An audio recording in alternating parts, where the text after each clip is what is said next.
Kıymetli seyircilerim, çok meşhur olan Dubai çikolatası hazırlıyorum. Tüm detaylarla buyurun.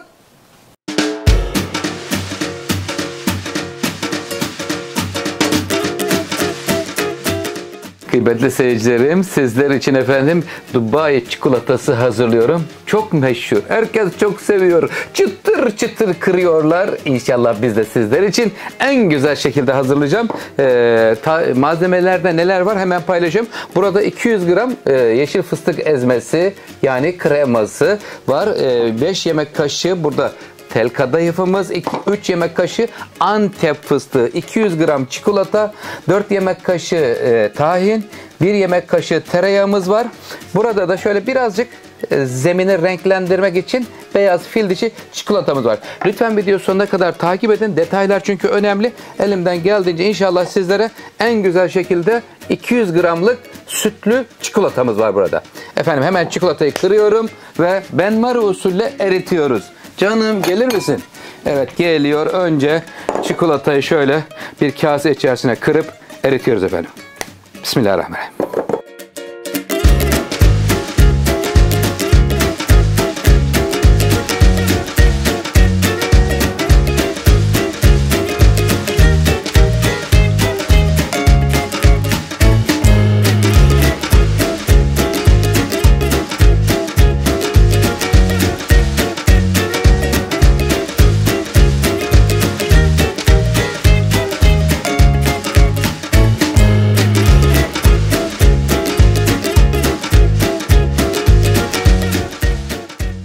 Dubai çikolatasında birinci bölümü birlikte tamamlıyoruz şimdi kıymetli seyircilerim.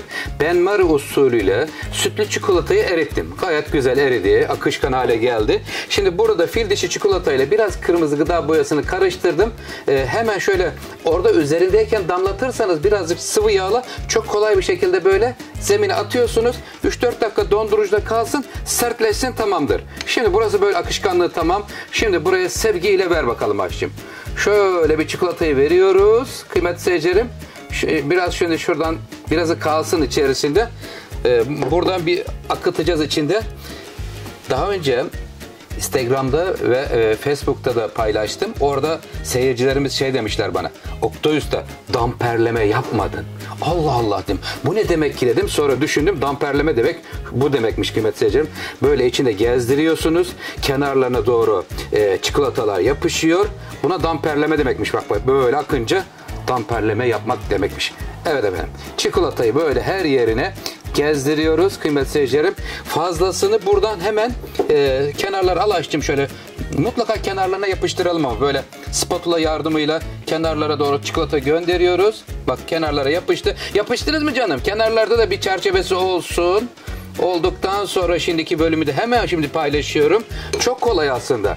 Şimdi fazlasını buradaki kabın içine alıyoruz. Canım akar mısınız?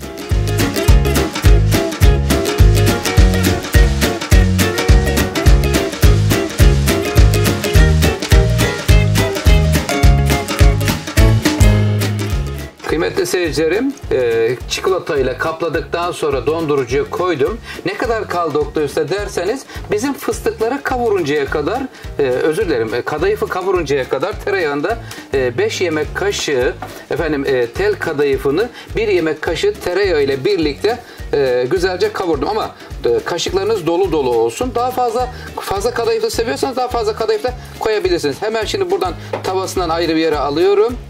Burada şimdi hemen şöyle karıştır açtım. Bakın görüyorsunuz. Buraya efendim hemen şöyle bir Antep fıstığı veriyorum. Bismillahirrahmanirrahim. Evet şu anda çok moda olan herkesin denemek istediği ve denediği bir tarifi Oktay Usta sizler için hazırlıyor. Fıstıkla karıştır açtım.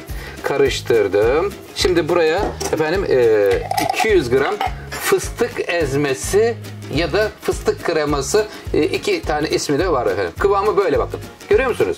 Gayet güzel, başarılı. Canım sevgiyle buluşur musunuz? Hemen şöyle 200 gramı koyacağım ki bol akışkanlı olsun. Öyle olduğu zaman çok seviliyor ve beğeniliyor kıymetli seyircilerim. Hemen şöyle aldım, kalmasın içinde. Sonra buraya bir de yemek kaşığıyla efendim tahin vereceğiz. Tahin, fıstık ezmesi, tel kadayıfı, Antep fıstığı sevgiyle karışıyor. Bismillahirrahmanirrahim. Ver Ayşe'cim. Efendim şöyle güzel akışkan kıvamda hazırlayacağım. Kıymetli seyircilerim, lütfen videoyu sonuna kadar takip ederseniz hiçbir ayrıntıyı kaçırmamış olursunuz. Fıstık ezmesini bakın hemen şöyle karıştırdım. Sizlerin huzurunda anında kıvamını birlikte ayarlıyoruz. Biraz daha yeşil olsun mu? Olsun. Şurada dibinde de kalmış. Onu da al Ayşe'cim. Evet, onu da alıyorum. Bol yeşil renkli ve güzel enfes biraz da tahin. Evet ve son dokunuşumuzu da yaptık. Hemen çikolatayla kaplamış olduğumuz kalıbın içerisine dolduracağız. Bir 10 dakika dondurucuya götüreceğim. Hemen o sırada kalan çikolatamızı tekrar eritip buluşma anı olacak. Lütfen videoyu sonuna kadar takip edin efendim. İşte böyle. Nasıl buldunuz? Yorumlarınızı ve beğenilerinizi bekliyorum efendim.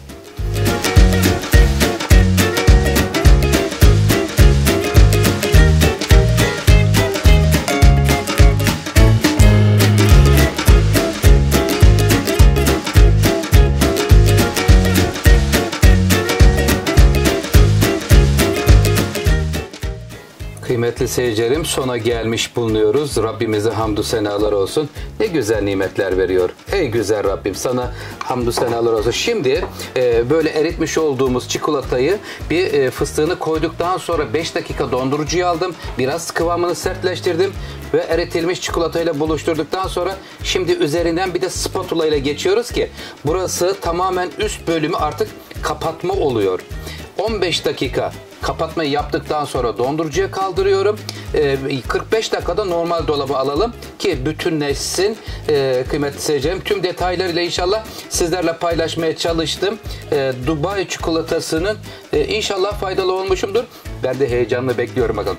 Ev yapımı Dubai çikolatasının efendim Oktay Usta'nın elinden, Oktay Usta tarifiyle inşallah hazırlanmış oldu sizler için. Ölçümüz tam birebir denk geldi. İçi bol malzemeli enfes bir Dubai çikolatası dondurucuya gidiyor. Lütfen takipte kalın. Birazdan çıkartılma bölümüyle devam ediyoruz.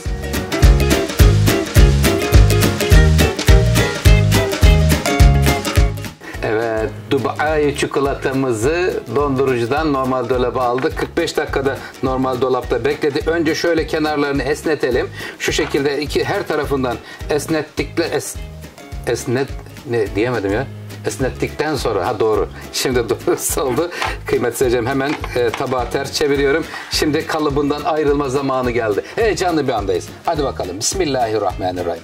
Ya Rabbi, inşallah yüzümüzün akıyla güzel bir Dubai çikolatası ortaya çıkmış olacak diye heyecanla bekliyoruz. Şöyle dikkatli bir şekilde, çünkü çikolatası ince, iç malzemesi bol olarak hazırladım.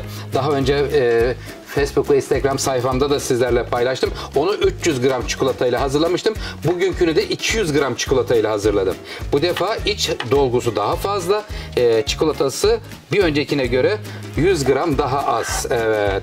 Şu an elimde tutuyorum. Heyecanlıyım. Dubai çikolatası. Oktay Usta, sen neler yapmışsın böyle, bakın. Tüm detayları çevir Ayşem. Her açıdan görmek istiyoruz diyen seyircilerimiz olacaktır. Evet efendim. Nasıl buldunuz? Beğendiniz mi?